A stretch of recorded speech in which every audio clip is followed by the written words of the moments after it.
All right, buckle up for this one, folks.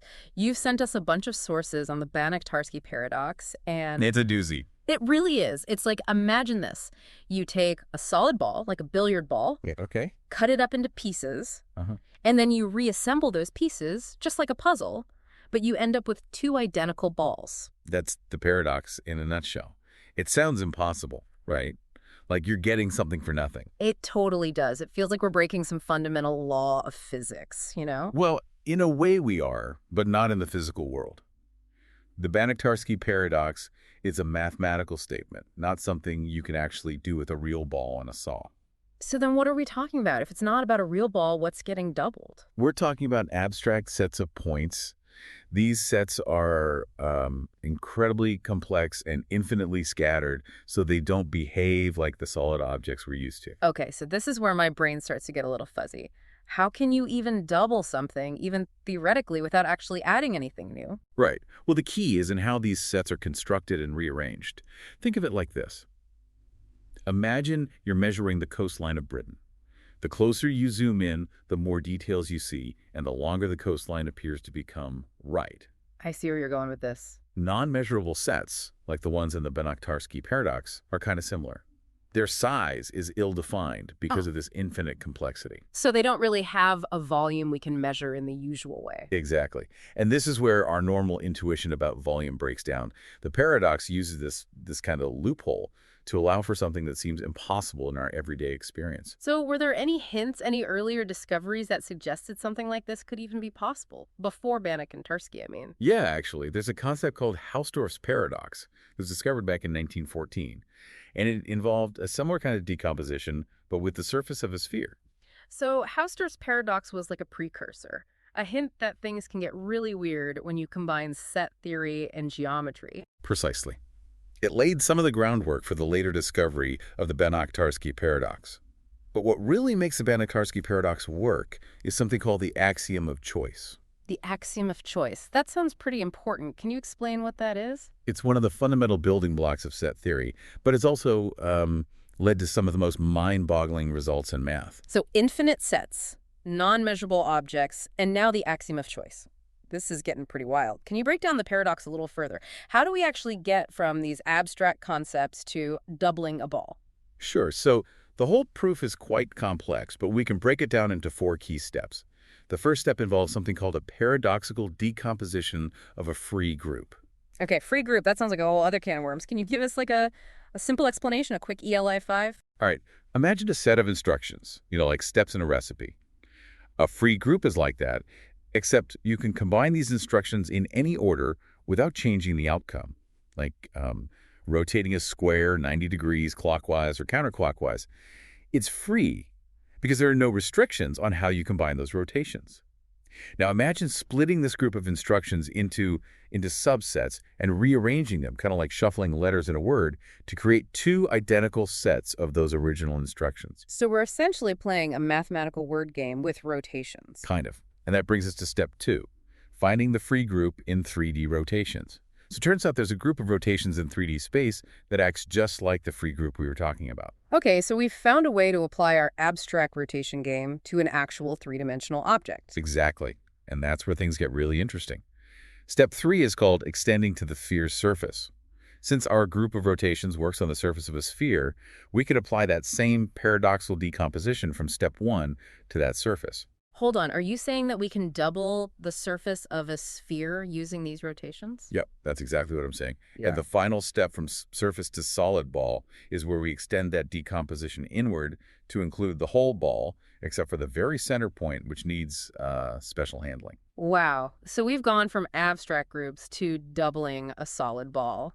It's mind-blowing how these seemingly simple steps lead to such a counterintuitive result, but can we stop there? Can we do this with more than just 2 copies? That's where the Banach-Tarski paradox gets really wild. Yeah. You can theoretically make any finite number of copies of the original ball, or even an infinite number of copies. Hold on, infinite copies, that's just crazy. But this has to be purely theoretical, right? We can't actually build a machine to churn out infinite balls. You're right, it's purely theoretical. The paradox is really a statement about the strange behavior of infinity and how our normal intuition about volume just completely breaks down. So no duplicating gold bars or solving world hunger with this paradox, huh? Afraid not. But it does raise an interesting question. Does something have to be physically constructible to be considered real? Or is mathematical existence a different kind of reality? That's a really deep question. We've gone from doubling a ball to questioning the nature of reality itself. In part two, we'll explore more of the implications of this wild paradox and delve deeper into the axiom of choice. Stay tuned. Welcome back. So last time, we left off with this mind-blowing concept. You can theoretically create infinite copies of a ball just using rotations and a little set theory magic. It's still hard to wrap my head around that. It makes me wonder, though, if we're talking about infinite copies, doesn't that mean we're creating something out of nothing? I can see why you'd think that, but the paradox isn't about creating matter from, thin air. It's more like a mathematical sleight of hand. Remember those non-measurable sets, those infinitely complex objects whose size we can't define in the normal way? Yeah, they're the key to this whole thing, right? Right. The paradox kind of exploits this ambiguity to create this illusion of doubling, but there's no actual new volume being created. So it's like those optical illusions where you rearrange the pieces to make it look like there's more, but you haven't actually added any new area. That's a good analogy. The Banach-Tarski paradox is kind of like a mathematical illusion, playing tricks on our perception of volume. Okay, so it's not magic, but it's still pretty wild. Yeah. You mentioned the axiom of choice as a crucial part of this. Can you tell me more about that? Sure. The axiom of choice has a pretty fascinating history in math, kind of controversial too. It's one of the fundamental axioms of set theory, and basically it says that given any collection of sets that aren't empty, you can always choose one element from each set. So, like, if I have a bunch of baskets of fruit, I can always pick one fruit from each basket. That seems pretty straightforward. Right, for finite sets, it's no big deal. But when we're talking about infinite sets, things can get weird. The axiom of choice lets us make choices even when there's no clear rule for how to do it, and that leads to some really unexpected results. Like the ability to double a ball without creating new volume. Exactly. The Banach-Tarski paradox relies on the fact that we're dealing with these non-measurable sets, which are only possible because of the axiom of choice. Can you give us a clearer picture of what a non-measurable set is? It's still a bit fuzzy for me. Okay, so imagine you have a bag of marbles, and you want to divide them into two piles. Normally, you could split them evenly, or maybe one pile has a few more than the other, right? Right. But with non-measurable sets, it's like trying to divide the marbles in a way that makes it impossible to say how many are in each pile. They don't have a defined size in the way we usually think about it. So it's like they break the rules of how we measure things. Exactly. And that's where the axiom of choice comes in. It allows for these strange sets that don't follow the usual rules of measurement. So the axiom of choice is like a gateway to a whole new world of mathematical objects that we can't even visualize or measure directly. Yeah, that's a good way to put it. But if these sets are so strange, are they actually important? Or are they just mathematical curiosities? It's a good question. Mathematicians have been debating that for a while. While they might seem like just curiosities, non-measurable sets are actually really important in a lot of areas of math, like analysis, topology, and even probability theory. Wow, so they have real implications. Yeah. They help us understand the foundations of math and the limits of what we can measure and quantify. They force us to think beyond our everyday ideas about size and number. This is making me appreciate abstract math in a whole new way. It's like exploring a hidden world with completely different rules. Are there other paradoxes like this one? Other things that challenge our assumptions about math and reality? Definitely. You might think that something like the Banach-Tarski paradox could only happen in 3 dimensions, right? Yeah, it seems that way. But back in the 1920s, John von Neumann, he discovered a similar paradox, but in 2 dimensions. Wait, you're saying you can have this doubling effect with a flat shape, like a square? I thought that was impossible in 2D. It is, if you're only allowed to rotate and slide the pieces around, like in the classic Banach-Tarski scenario. Von Neumann realized that if you allow for more types of transformations, including area-preserving affine transformations, you can paradoxically decompose a square into pieces that can be reassembled to create 2 identical squares. Okay, hold on. I need to catch up. What are area-preserving affine transformations? Did I miss that in geometry class? Think of it like stretching a rubber sheet. You can deform the sheet in different ways, but the total area stays the same. That's the essence of an area-preserving transformation. It can change the shape, but not the total area. So by adding these stretching transformations, von Neumann found a way to create a paradox similar to Banach-Tarski, but on a flat plane. Exactly. It shows that these paradoxical decompositions aren't just a 3D thing. They can happen in other dimensions too if you're working with the right set of transformations. It's amazing how these paradoxes keep popping up. It seems like every time we think we have geometry figured out, something new comes along to challenge our understanding. That's the beauty of math, isn't it?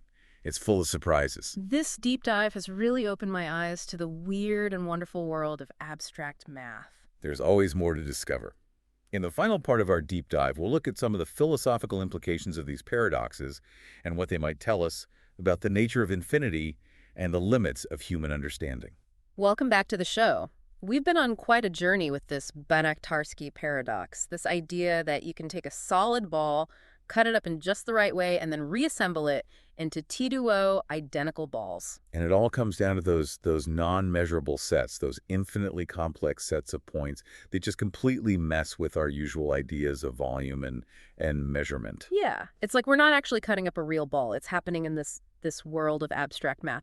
But does it have any real-world applications? Or is it just a fascinating mind game? That's the big question, isn't it? And mathematicians and philosophers, they've been debating that for ages. On the one hand, it might seem like just a cool puzzle, but the Banach-Tarski paradox actually makes us think about some pretty deep stuff. Infinity, the foundations of math, even the nature of reality itself. So give us the rundown. What are some of the key takeaways here? Well, first off, it shows us just how weird infinity really is. Like, our everyday experience is all about finite things. We can count things, measure distances, see where things begin and end. But infinity throws all those rules out the window. Right, our brains just want to say, hey, if you cut something up and rearrange it, the total amount shouldn't change. But this paradox shows us that with infinite sets, well, things get a whole lot stranger. Exactly. And Mm. and that leads us to another big takeaway. The power and the strangeness of the axiom of choice, this idea that you can always pick an element from any collection of non-empty sets. It's a simple idea, but it has some really crazy consequences when you apply it to infinite sets. It's like the axiom of choice unlocks this secret door in math, and behind that door is this world where things like non-measurable sets and this Banach-Tarski paradox can exist. That's a great way to think about it. And those non-measurable sets, those infinitely intricate things that we can't measure, they've caused a lot of debate in math. I mean, some people see the paradox as a reason to question the axiom of choice. Like maybe it's just not right. Some mathematicians do feel that way. They argue that the axiom of choice is just too strong. It leads to these conclusions that seem to clash with our basic understanding of how the world works. But others might say that the paradox just shows us the limits of our intuition. When we're dealing with infinity, our brains just can't keep up. Right. It's like trying to understand the whole universe when you're just standing in your backyard. Our perspective is just too limited. So it makes us rethink our basic assumptions about math, maybe even about reality itself. Exactly. It's a big question mark at the edge of what we know. So we've got infinity, the axiom of choice, these strange non-measurable sets. What's the big takeaway for our listeners? What should they remember from all of this? I think the most important thing is this. Stay curious. Keep asking questions. The Banach-Tarski paradox reminds us that the universe is full of mysteries and things we don't expect. So, don't be afraid to explore, to challenge your own assumptions, and to embrace the weirdness and beauty of math. Who knows what other paradoxes are out there just waiting to be discovered. This has been an incredible journey into the world of abstract math, that's for sure. From doubling a ball to questioning the nature of reality, the Banach-Tarski paradox shows us that there's always more to learn. Thanks for joining us on this deep dive.